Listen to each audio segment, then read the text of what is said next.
Hello everybody, King Cat here today with another command block related video.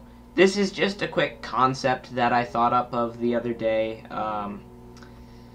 It's not really anything to marvel at that much. I just thought it'd be cool to showcase it, and since I've been getting a lot of support on my channel recently, or more than normal at least, I just wanted to let you guys know that I'm still alive and I still plan to be uploading, but I just got back from vacation. I was on vacation for 2 weeks, so, you know, I didn't have time to make videos. So now I'm gonna try to start making videos again, and this is my first one, just a quick little concept.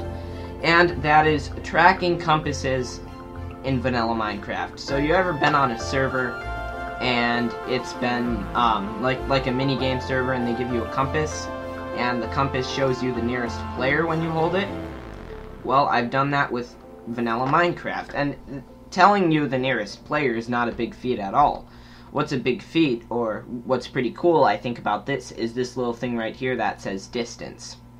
So to get the distance, we are actually getting the coordinates of both me and Optic Nick here, the alternate account, and it's using the distance formula on the coordinates, which involves square roots, to calculate the distance. So if we move out here, we're 11 or 12 blocks away, but you can see as we move farther out, it's not increasing as dramatically yet, because of the way the distance formula works. That's literally almost it. One more thing is, it shows us the closest player when we hold a compass. If we hold a map, it shows us the closest player it shows us the closest entity that is not a player. So the closest entity is this sheep, or if we come over here, we've got this pig, or sheep, or an egg, the egg item, or the chicken, and so it shows us the distance of the closest entity that is not a player. And if we hold this compass, it shows us the distance of the closest player.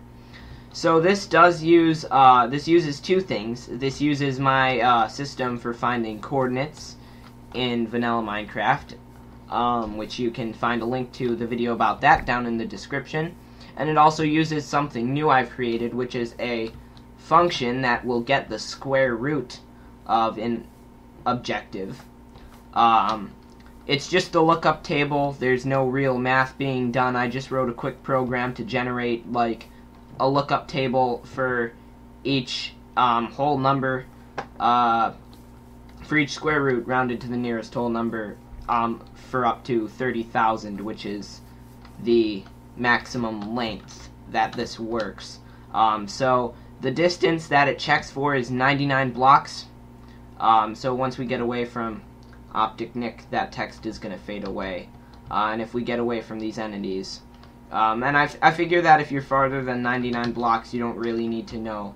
And I'm pretty sure on most of the minigame servers, there's a maximum distance that you can be away.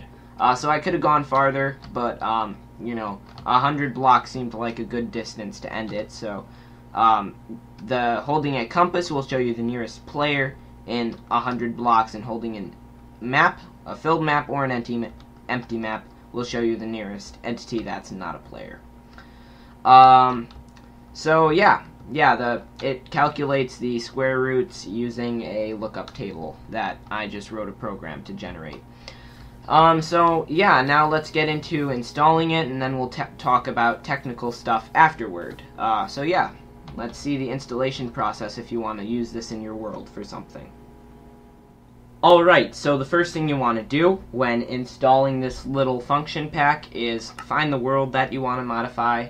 If it's a single player world, you want to just select it, and you go to Edit, Open Folder, and that will open up the data folder for your world. If not, find your world folder wherever it may be and open it up, and then click on Data, and then click on Functions, and then you're going to want to head down to the description and find the thing labeled Function Pack Download. Download that. You'll get a zip file, and I'm just going to paste that in here.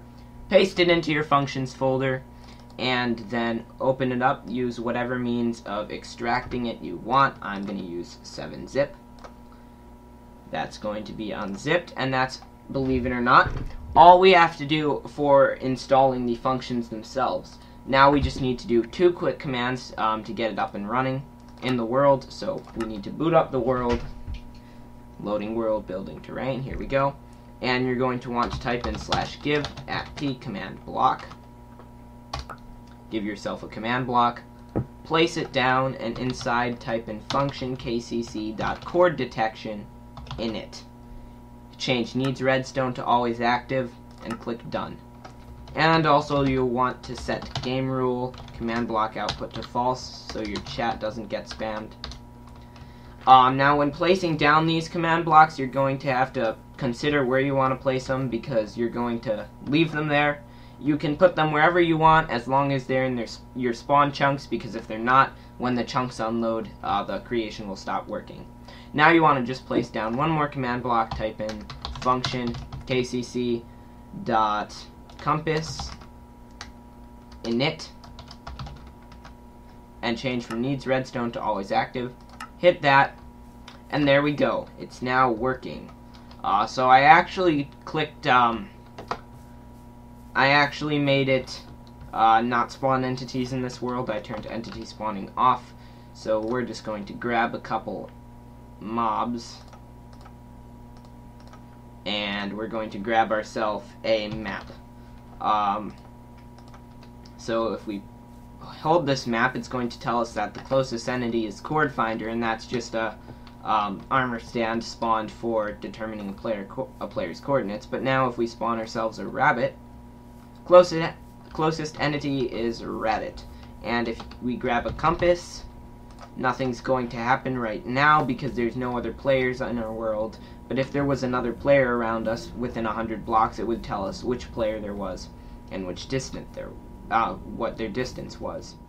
Just some technical things to keep in mind before we go. If you want to use the square root lookup table on your own in your own creations, once you've installed this, it will overwrite square root every frame. But if you're using a function and you only do it for 1 tick, it should be fine.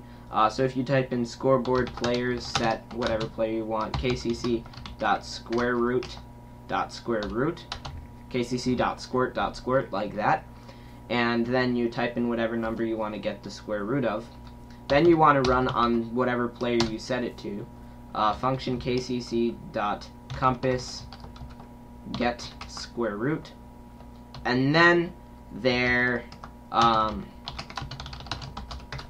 kcc.squareroot.square will be set to whatever the square root is. And that's how you use the square root lookup table. So once again, thanks so much for watching. I really appreciate it. Thank you for the recent support. Leave a like if you think this concept is cool or interesting. Leave a comment. Tell me what you think about it. And you know, have a great day. Subscribe if you want to see more of this content and haven't already. And peace out. Bye bye.